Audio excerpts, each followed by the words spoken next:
Genesis 23 verse 1. Sarah lived to be 127 years old. Sarah's age at her death is recorded.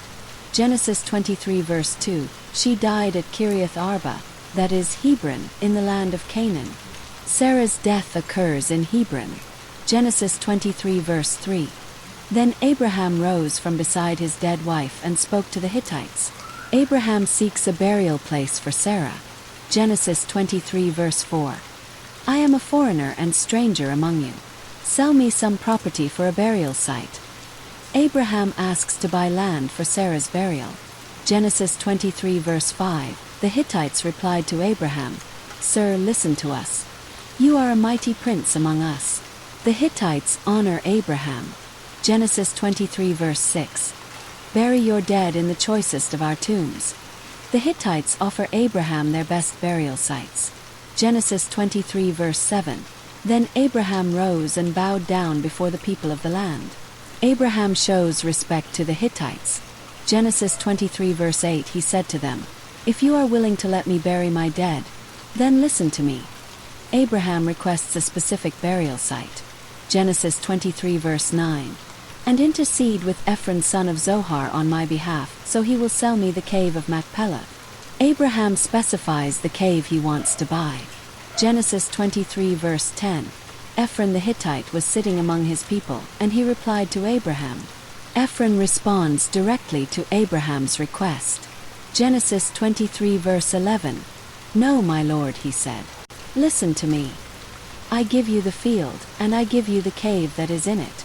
Ephron offers the land as a gift.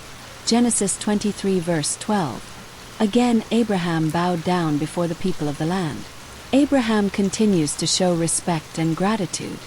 Genesis 23 verse 13. Listen to me if you will. I will pay the price of the field. Accept it from me. Abraham insists on paying for the land. Genesis 23 verse 14. Ephron answered Abraham, Listen to me, my lord. The land is worth 400 shekels of silver.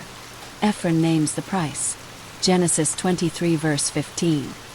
But what is that between you and me? Bury your dead. Ephron indicates the transaction is secondary to the burial. Genesis 23 verse 16.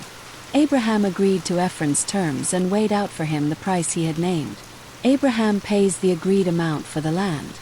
Genesis 23 verse 17. So Ephron's field in Machpelah near Mamre, both the field and the cave in it, and all the trees, was deeded to Abraham. The land is officially transferred to Abraham. Genesis 23 verse 18. To Abraham as his property in the presence of all the Hittites. The transaction is witnessed by the community. Genesis 23 verse 19. Afterward Abraham buried his wife Sarah in the cave in the field of Machpelah near Mamre, which is at Hebron. Sarah is buried in the purchased land. Genesis 23 verse 20.